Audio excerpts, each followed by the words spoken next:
আসসালামু আলাইকুম রহমতুল্লাহি অবরকাতুহু। সম্মানিত দর্শক, বর্তমান সরকার কি বিএনপি সরকার? জাতীয়তাবাদের সরকার। একটি গণঅভ্যুত্থানের পর যে গণতান্ত্রিকভাবে বিজয়ী হয় একটি দল, সেই দলের গণতান্ত্রিক সরকার। এটা কি বেগম জিয়ার সরকার? শহীদ জিয়ার সরকার? নাকি জামাত বিএনপির একটা আপগ্রেড ভার্সন, সেই সরকার? এটি কি মেটিকুলাস ডিজাইনের একটি সরকার? নাকি ডক্টর মোহাম্মদ ইউনূসের যে সরকার ছিল, সেই সরকারের একটি এক্সটেন্ডেড ভার্সন বা কপি নাম্বার 2? এটা কি ভারত সমর্থিত একটি সরকার, নাকি আমেরিকার ব্লুপ্রিন্টের একটি সরকার, নাকি জনগণের প্রত্যক্ষ ভোটে নির্বাচিত একটি দেশপ্রেমিক সরকার? এই যে প্রশ্নগুলো করলাম, আপনাদের হয়তো মনে থাকবে না, কিন্তু আমি জাস্ট রিউইন্ড করার জন্য বলছি যে আপনি একটি সরকারকে ইতিবাচক, নেতিবাচক যে নামই ডাকতে পারেন, সেই নামগুলো একে একে বললাম। কিন্তু একবার একটু ভেবে দেখুন তো, বুকে হাত দিয়ে, যে এই নামগুলোর একটিও আপনার মনোভূত হলো কিনা, বা আপনি এই সরকারকে, আমি যে নামগুলো বললাম, এই নামের অধীন ওইরকম কোনো সরকার মনে করেন কিনা। দেখবেন আপনার সেই নামগুলো মনে আসছে না। এখন আমি আর একটা কথা বলি। এই সরকারকে বেশিরভাগ মানুষ যারা সামাজিক মাধ্যম ব্যবহার করেন, তারা বলার চেষ্টা করছেন এটি একটি ফেসবুকের সরকার। দেখেন তো কথাটা আপনার সাথে মিলে কিনা। এ সরকার যা কিছু করছে তা সঙ্গে সঙ্গে তারা ফেসবুকে প্রচার করার জন্য রীতিমতো পাগলামো শুরু করেছে। বিএনপির মিডিয়া সেল আছে, তারপর তারেক রহমান সাহেবের একটা ভেরিফাইড ফেসবুক পেজ আছে, সেটা। এই দুটো থেকে প্রতিটি মুহূর্তে দেশবাসীকে জানানো হচ্ছে সরকার কি করছেন, সরকার প্রধান কি করছেন, পরিবার পরিজন কি করছেন, সরকারের যে কর্মকাণ্ড বা রাষ্ট্রের যে কর্মকাণ্ড, সেইগুলো এখান থেকে প্রচার করা হচ্ছে।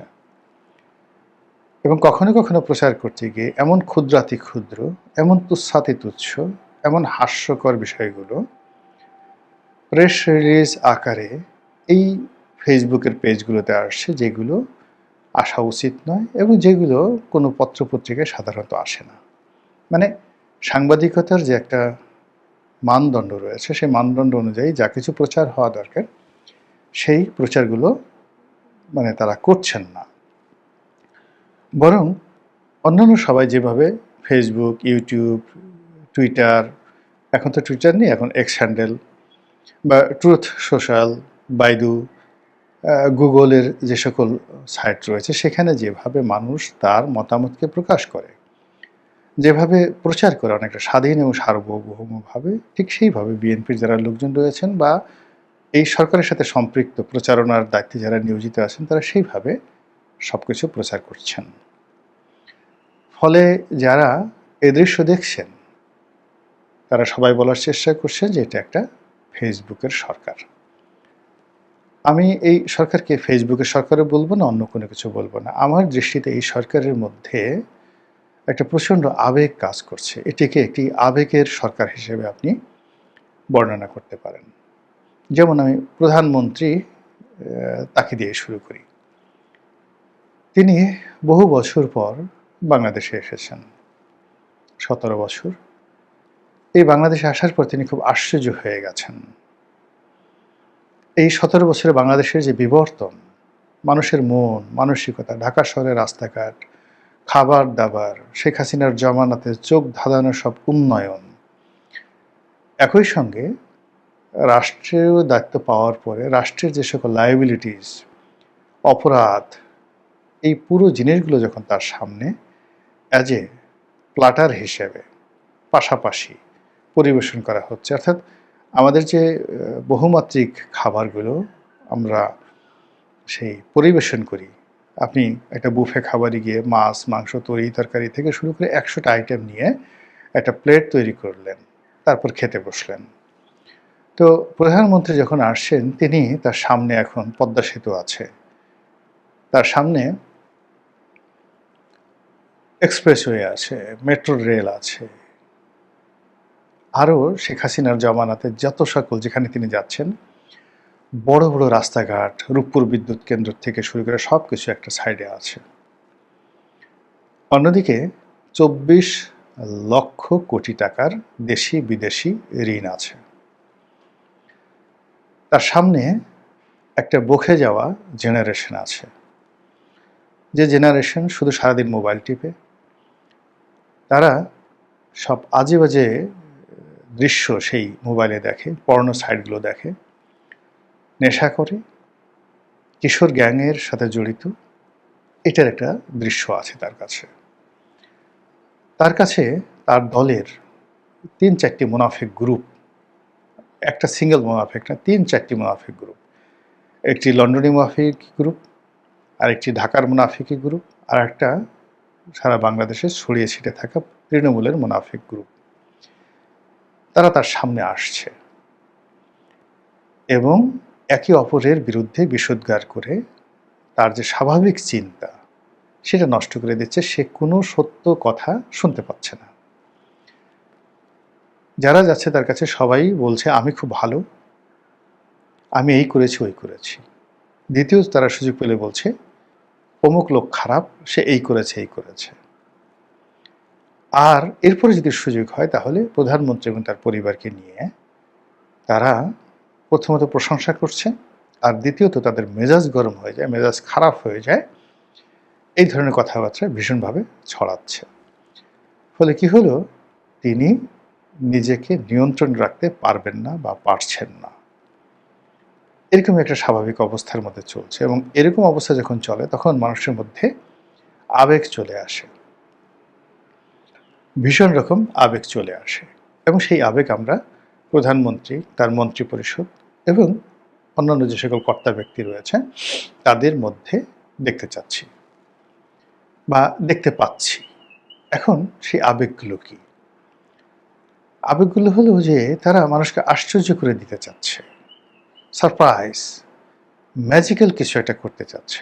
এক মন্ত্রী বিরাট একটা লাভ দিচ্ছে, আর এক মন্ত্রী হুঙ্কার দিচ্ছে, আর এক মন্ত্রী এরকম একটা বক্তব্য দিচ্ছে, আর এক মন্ত্রী চিন্তা করছে সরকারের স্থায়িত্ব কতকাল হয়, যা পারো সব কিছু নগদ মেয়ে নিয়ে নাও, নগদ নগদ সব কিছু নিয়ে নেও। এরকম আলু লিয়েলে, ওই যে একটা বিখ্যাত সিনেমা আছে না, সেই সিনেমার মতো আলু লিয়েলে, যেখানে আলু পাও যত নিয়ে নাও। তো এরকম একটা ফ্যান্টাসি, এরকম একটা স্বল্পকালীন পরিকল্পনা, এরকম একটা আবেগ, এটার মধ্যে সরকার ঘূর্ণিপাক খাচ্ছে, এবং সেই আবেগের কতগুলো চরিত্র ইতিমধ্যে ফুটে উঠেছে। যেমন ধরুন খাল কাটা। এখন আমার সামনে যদি আমার বাবার একটা স্মৃতি কেউ নিয়ে আসে, আমার বাবাকে আমি খুব ভালোবাসতাম, আমার দাদাকেও আমি খুব অসম্ভব ভালোবাসতাম। এখন আমার দাদার ব্যবহৃত চশমাটা আমার মনে পড়ে, তার হাতে একটা তসবি ছিল, অসাধারণ সুন্দর, আর তার হাতে একটা লাঠি ছিল। আমি জানি না এই জিনিসগুলো কোথায় ছিল। দাদা পানি খেতেন, দাদা দাদি দুজনে পানি খেতেন। পিতলের একটা সুন্দর মগ ছিল, যেটাকে আমরা আঞ্চলিক ভাষায় বলতাম পালি। দাদা উজু করতেন, একটা পিতলের বদনা ছিল, এবং সেটা আমার দাদি বা বাড়ির কাজের লোক যারা ছিলেন সেটা 3 বেলা ওটাকে তেঁতুল দিয়ে পরিষ্কার করে ঝকঝকে তকতকে করে রাখা হতো, এবং উনি যখন সেইটার পানি দিয়ে উজু করতেন সেটা দেখার মতো দৃশ্য আমার চোখে এখনো ভাসছে। তো আমার সামনে যদি সেই বিষয়গুলো আনা হয়, এবং এক একটা জিনিসের মূল্য অনেক বেশি চাওয়া হয়, যেমন ওই যে পালি, ওই পিতলের বদনে বা বদনা যেটা বলা হয়, এর বিনিময়ে যদি বলা হয় যে তোমাকে 1 কোটি টাকা দিতে হবে, আমি হয়তো দাদার স্মৃতি রক্ষার্থে সেটা দিয়ে দেব। আমার এক দাদা, তিনি একটা বন্দুক কিনেছিলেন, আমি জানি না সেই বন্দুকটা এখন কোথায় আছে। তো দাদার ভাই, তিনি আইজি হয়েছিলেন পরবর্তীতে পাকিস্তান জমানাতে। 1921 সনে তিনি সেই 24 পরগনা জেলার এসপি ছিলেন, পুলিশ সুপারিনটেন্ডেন্ট ছিলেন। তো ওই সময়টাতে তিনি একটা ব্রিটিশ একটা বন্দুক কিনেছিলেন, এবং আমরা শুনেছি এই গল্প। এবং সেই বন্দুক নিয়ে তিনি যখন আমাদের গ্রামে এসেছিলেন, গ্রামে এসে এসপি, তখন আপনি চিন্তা করুন 1921 সনে ব্রিটিশ পুলিশের এসপি, চারটিখানি কথা নয়, এবং এটা আইসিএস করা। তো উনি আসছেন, তারপরে গ্রামে এসে এখন শিকার করবেন। তো আমাদের গ্রামের এরকম একটা চিতাবাঘ শিকার করে ফেললেন। তো ওই যে বন্দুক, যে স্মৃতিটি, সেই বন্দুকটি এখন কোথায় আছে আমি জানি না। আমি শুনেছি আমার এক দুঃসম্পর্কের কাকার কাছে সেটা আছে।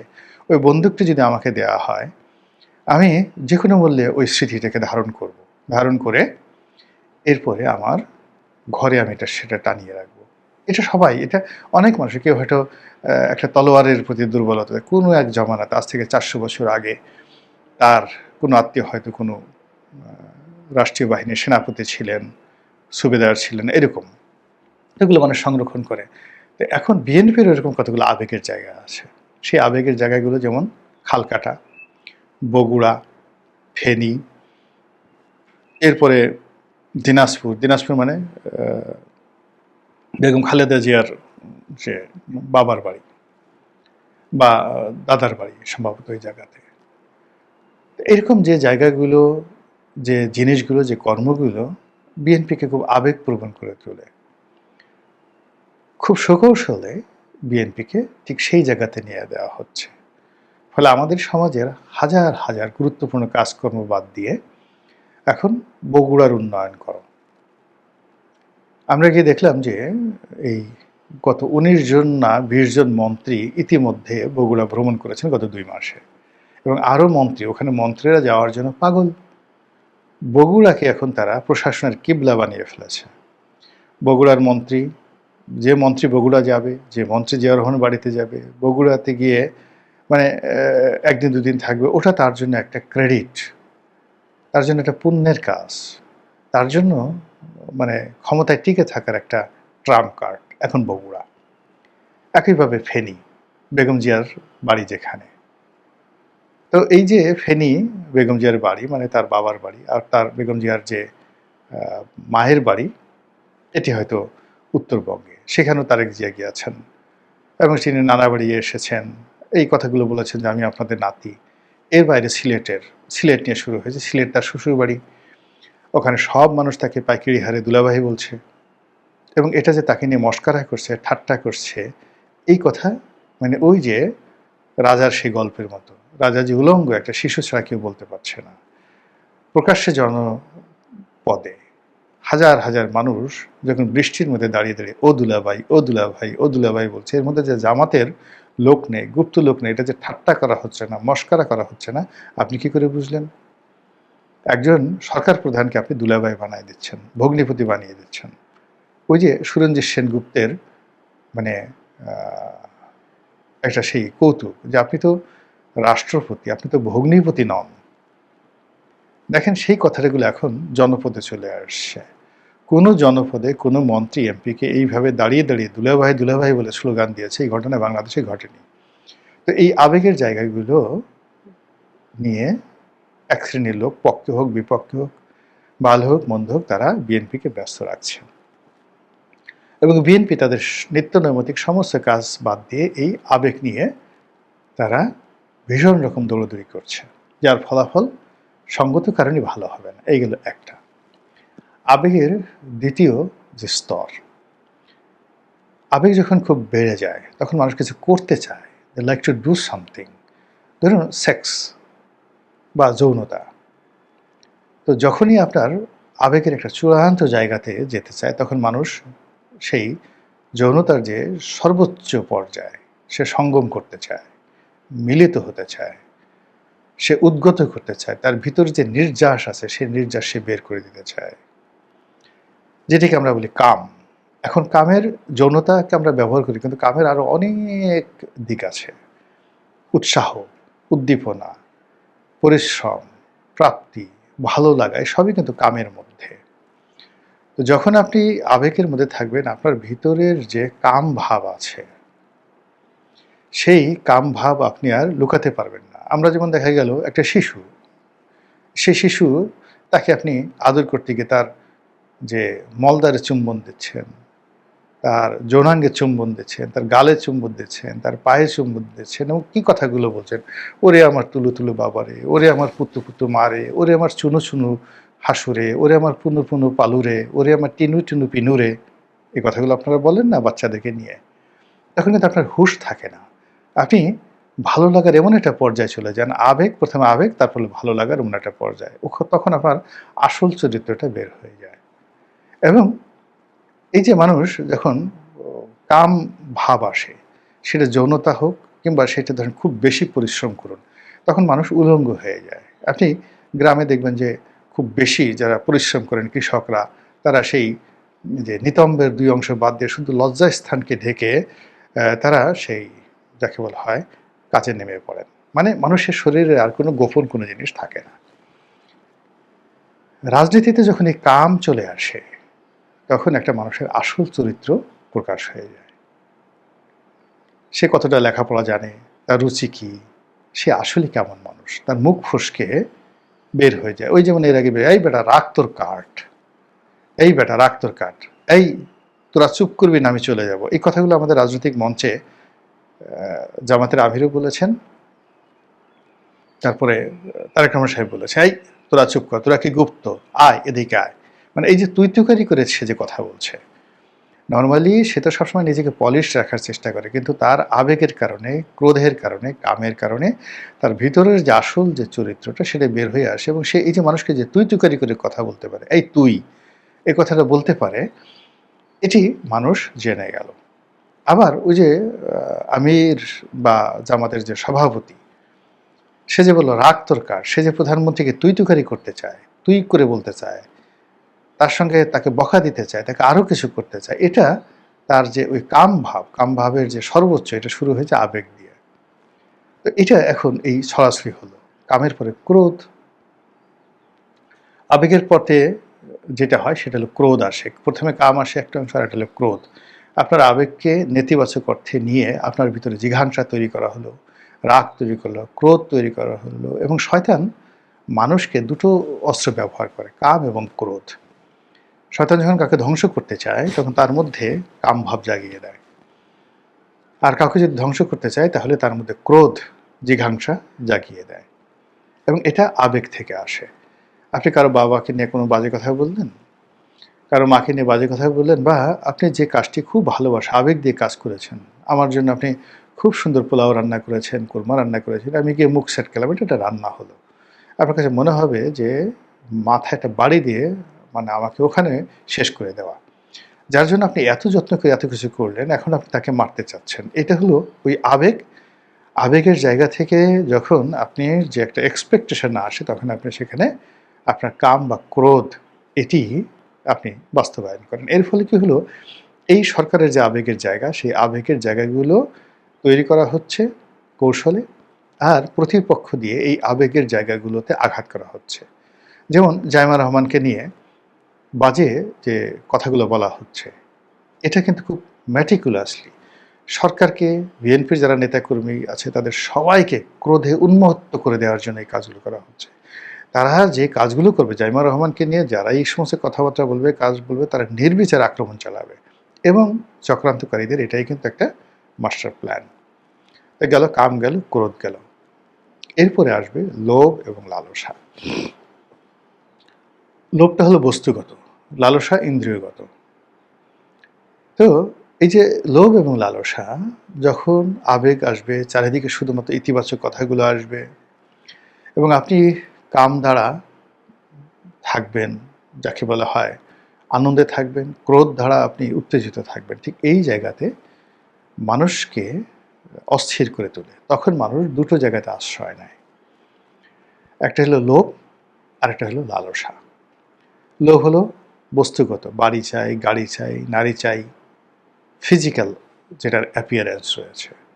আর লালসা হলো পদ চাই, পদবি চাই, প্রেম চাই, ভালোবাসা চাই, ইত্যাদি ইত্যাদি। এই লালসা চরিতার্থ করার জন্য মানুষ পাগল হয়ে যায়। তো এই যে সরকার, তার ২ মাসের যে সরকার, সেই ২ মাসের সরকারে আপনি গিয়ে দেখবেন যে যে সিদ্ধান্তগুলো হয়েছে, সেই সিদ্ধান্তের মধ্যে কতটুকু দেশপ্রেম আছে, কতটুকু প্রযুক্তিগত জ্ঞান আছে, কতটুকু বৈশ্বিক যে পরিস্থিতি, সেই পরিস্থিতি বিশ্লেষণে যুগোপযোগী আজকের দিনের জন্য এর চেয়ে সুন্দর আর কোনো বিষয় নেই, এরকম আছে। আর আগামী 10 বছর পরে আমাদের প্রয়োজন হবে, 10 বছর পরে জাতি কথা বলবে, 100 বছর পরে এই জাতি স্মরণ করবে। এইরকম অমরত্ব লাভ করা যায় রাজনৈতিক সিদ্ধান্ত এবং গৃহায়ন এবং পূর্ত কনস্ট্রাকটিভ যে কাজগুলো রয়েছে বা কনস্ট্রাকশনের যে কাজগুলো রয়েছে সেইগুলো এই সরকার কয়টা করেছে। আর যেগুলো ওই যে আবেগ তাড়িত, প্রচণ্ড আবেগ, সেই আবেগের ভিত্তিতে কাম আসবে, ক্রোধ আসবে, লোভ আসবে, লালসা আসবে, সেই জিনিসগুলো কতগুলো হয়েছে। তাহলে আপনি বুঝতে পারবেন এই সরকার কোন পথে এগোচ্ছে এবং সরকারের ভবিষ্যৎ কি। মহান আল্লাহ আমাদের সবাইকে হেদায়েত দান করুন এবং হেফাজত করুন। আসসালামু আলাইকুম ওয়া রাহমাতুল্লাহি ওয়া বারাকাতুহু।